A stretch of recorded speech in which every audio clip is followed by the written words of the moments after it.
I'm just going to review what we covered. We covered competencies 1 through 4, okay?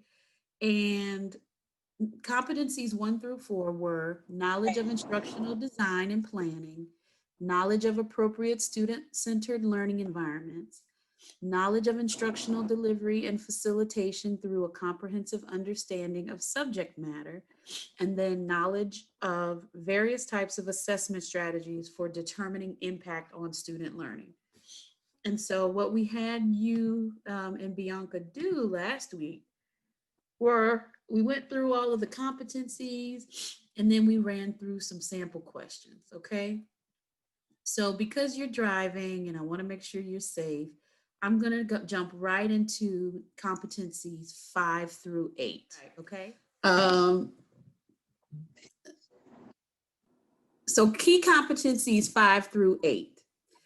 So the main thing you just want to know is you have to have a clear understanding of the competencies because the questions have direct correlation to each competency. So competency 5 through 8, knowledge of relevant continuous professional improvement, knowledge of the principles of professional conduct of the education profession in Florida, and knowledge of research-based practices appropriate for teaching English language learners, and then knowledge of effective literacy strategies that can be applied across the curriculum to impact student learning, okay? And so within each competencies, there's anywhere between, 4 to 7 different bullet points.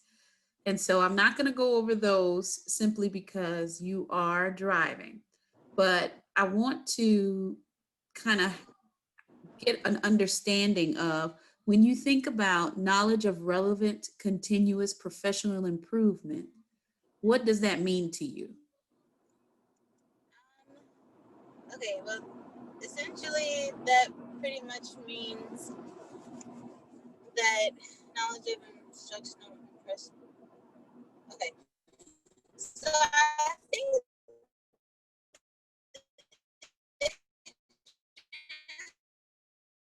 this means that like you want to make sure you're staying abreast with like curriculum, whatever, if anything changes and throughout the curriculum, you want to make sure that you know about it so you can teach it to your students, or knowledge of instructional professional improvement. Yeah, so I think that's the best thing that comes to my mind when I think of that competency. Very good. Very good. So you want to be able to determine what's relevant and measurable. You want to know how to strengthen your instruction for your educator and your student needs. You also want to determine professional growth opportunities to improve your performance. You also want to think about how to collaborate with home, school, and other stakeholders to foster good communication and obtain resources. Okay, so all of that comes under competency number 5. Does that make sense? Yes. Okay, great. All right, I'm going to skip to the next slide, which is I'm going to get through these questions, and you can look at the sample questions on your own. Okay, so competency number 6, which is knowledge of principles of professional conduct of the education profession in Florida. Now, what comes to mind when you say that? It's the laws, policies, and procedures that you have to know as a teacher. Yeah, the code of conduct, pretty much. The entire code of conduct. I know some of them off the top of my head, but they're not coming to me right now. But Essentially just the entire code of conduct and all the laws, policies, and procedures that comes along with the job of being a teacher, whether it's for the complete state of Florida. Well, yeah, it is for the state of Florida. So each Yeah, no, each you're school, on the right track. Excellent. okay. Yeah, I was just gonna add also, like, also each school has their own procedure, policies, and laws. So you just want to make sure that you know the code of conduct as a whole, and then also like whatever your school entails. Okay, very good. Yep. So one key thing for this is that you have to know the statutory grounds and procedures for disciplinary actions. So anything that will cause you to possibly lose your license. You also have to know knowledge of rights, legal responsibilities, and procedures for reporting abuse, neglect, or other signs of distress. In Florida, we call that mandate reporting. Oh yeah. Yep, so you have to know that. And then you want to also understand the and identify and apply the key policies and procedures for safe, appropriate, and ethical use of technology, right? So that's when you have those folks who get in trouble when they try to navigate to those wrong websites. Yeah. And when children try to do that too. So those kinds of things. So it really and that's more relevant to us now since we're educating online in the time of COVID. And then the last one is to determine and apply the appropriate use and maintenance of student information and records. So, you know, as an educator, as an administrator, you're privy to a lot of sensitive data. And so we just want to make sure that you're mindful of that when you have, you know, social security numbers, you have addresses, telephone numbers, email addresses, you know, sensitive information for children and families. Okay, how do you feel about that one? Honestly, well, that one. Okay, remembering all the code of conduct is it's a it's a beast, to be honest with you. I've actually tried to sit down and learn all of them, but one time we had to recite like 6 of them in class just off the top of our head for our teacher once, Uh-huh. and the struggle for me then. But I think once, well, my test is set for October 7th, so that's actually on my goal to learn all of them.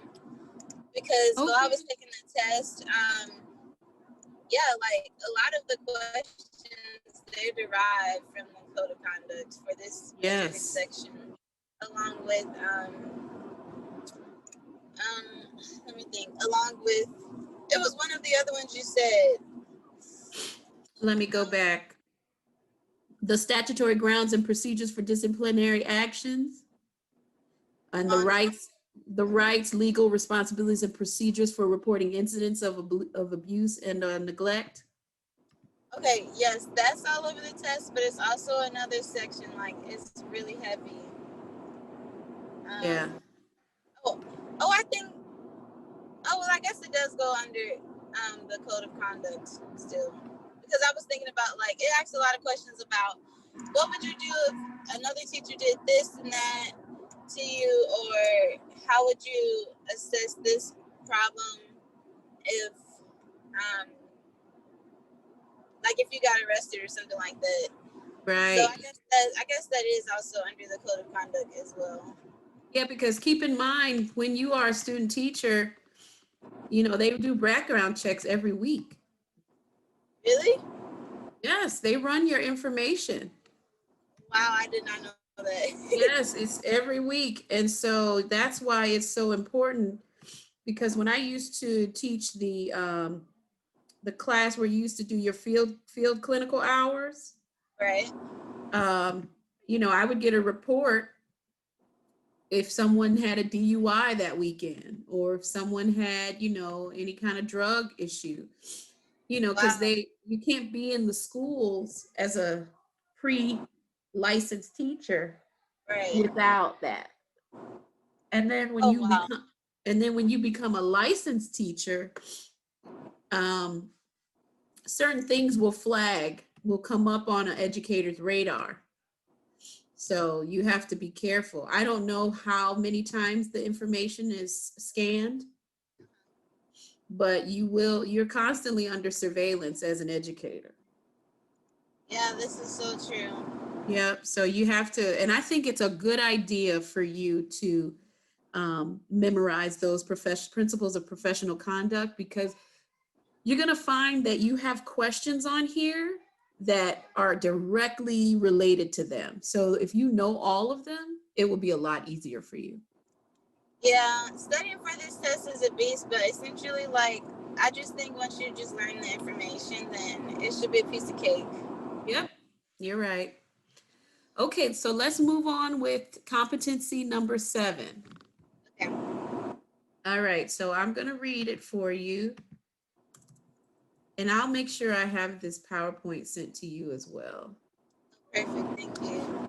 Knowledge of research-based practices appropriate for teaching English language learners. So competency 7 essentially discusses 5 main points. So relate the nature and role of culture, cultural groups, and individual cultural identities into learning experiences for all students. You're going to analyze student developmental characteristics in relation to first and second language literacy acquisition stages to design instruction for students. And that's a key one, because sometimes teachers will think that a student is not getting it. But what happens is there's this notion of transfer where, you know, the English language, the rules are very different than other languages in terms of, masculine and feminine nouns and pronouns and, Yeah, verbs, all of that stuff. And so sometimes the students will be thinking about it in their first language, and then they have to translate it to English, which would be their second language. And so they're proficient in the language, but it's that transfer piece that gets a little tricky. And so that's why because you don't want to dismiss a student and say, oh, they just can't get it, when they have strong literacy acquisition skills. It just might be in their first language. And so we have to make sure we think about our design and instruction so that it helps them in their second language. The third thing is interpret the consent decree to integrate teaching approaches, methods, strategies, and communications with stakeholders in order to improve learning for ELL.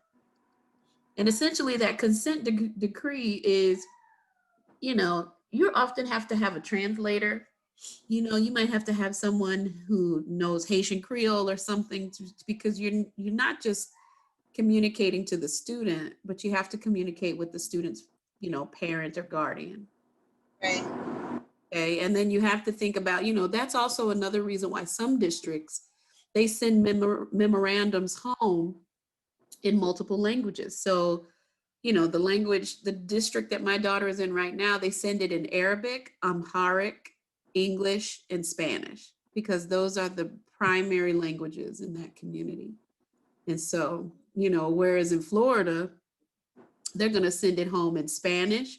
They might do, any kind of Asian language, maybe Chinese or Vietnamese. They're definitely going to do Haitian Creole, and then they'll do English, right? And I think even in some, depending upon some areas, they might even do Jamaican patois. It all depends on, what is highly populated in that particular area. And then evaluate and differentiate standards-based curriculum, materials, resources, and technology for ELLs based on multicultural, multi-level learning environments. And then analyze assessment issues as they affect ELLs and determine appropriate accommodations according to ELLs' varying English proficiency levels and academic levels. And so this is just basically taking into account the whole student, right? So and also it's trying to not look at them not knowing English as a deficit.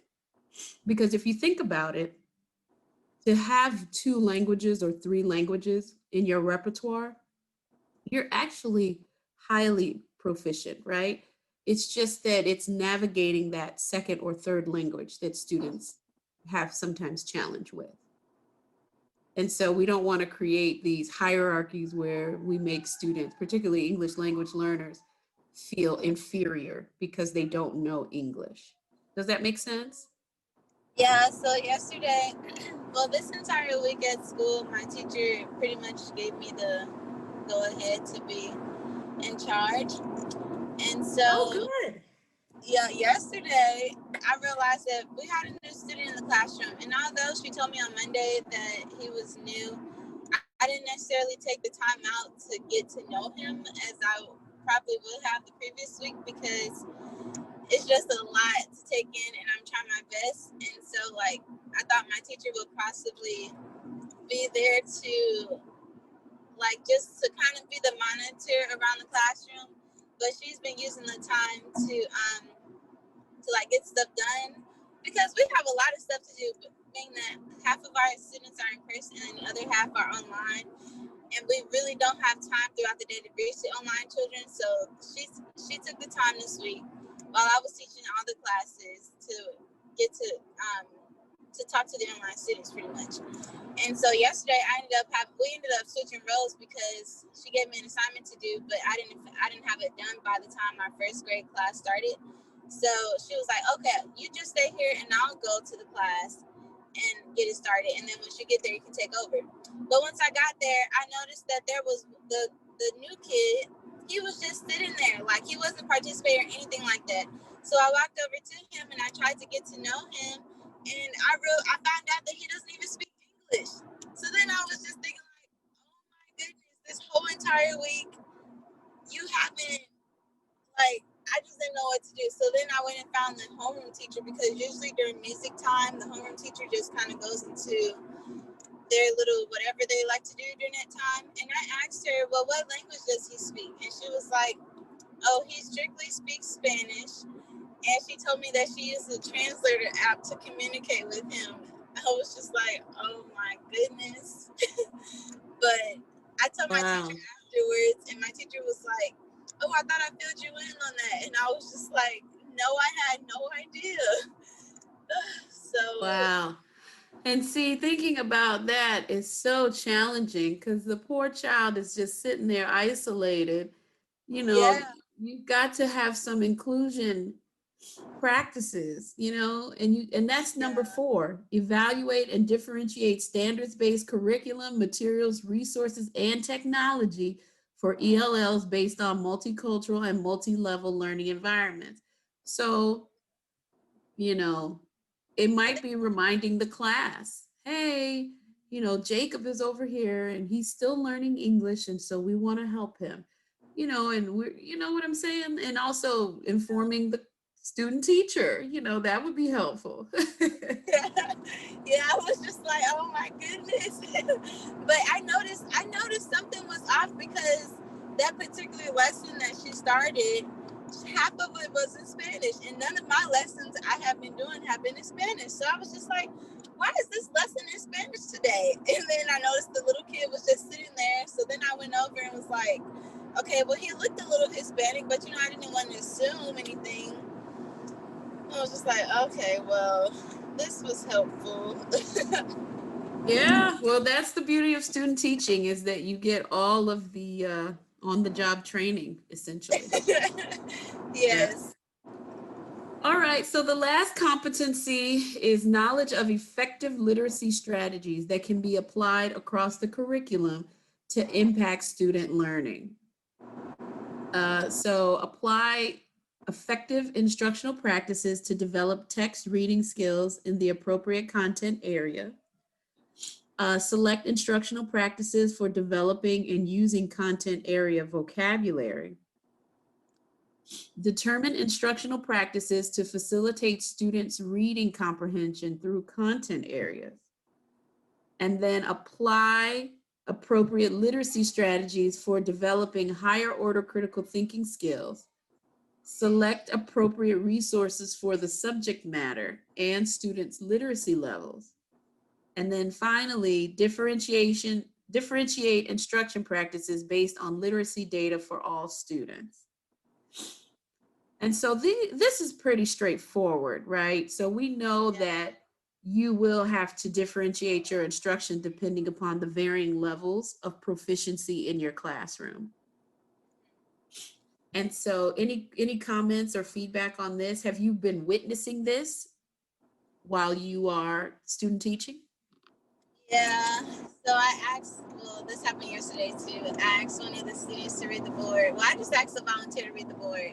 And I realized that maybe the text on the screen was a little too challenging for them, so I ended up just reading it to them. And afterwards, I asked if anyone had questions. Of course, they had questions on a lot of the words that was in the slide, but that was just a general curriculum. That's what all this, well, that's what that particular school uses, Quaver music. So I was just like, okay, maybe I probably should have just read it in the first place and then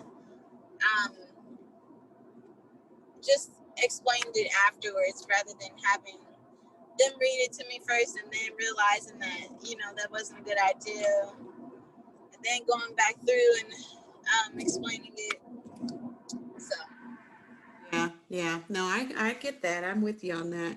You have to think through kind of where they are. And much of this literacy strategies too is to help students build confidence within those skills, right? Yeah, and I realized that too because I saw the body language changed. I saw that once, they had gotten to a couple words that was just too challenging, their facial expression changed, and then, students started to look around, and so I was just like, okay, eyes front, let's do it together. Like, yep. And that's the thing. That's number 6. Differentiate instruction practice based on literacy data for all students, right? And then that's also number 3, determine instructional practices to facilitate students' reading comprehension through content area. So you had to pivot.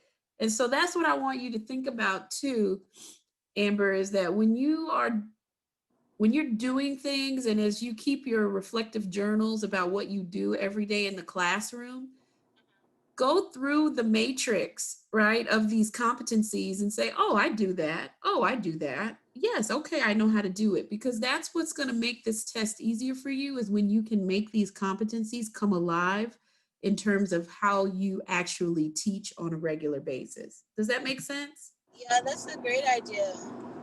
Because that's what you got to do. Now, you can't see this, but I created this, I downloaded the assess your readiness to test map.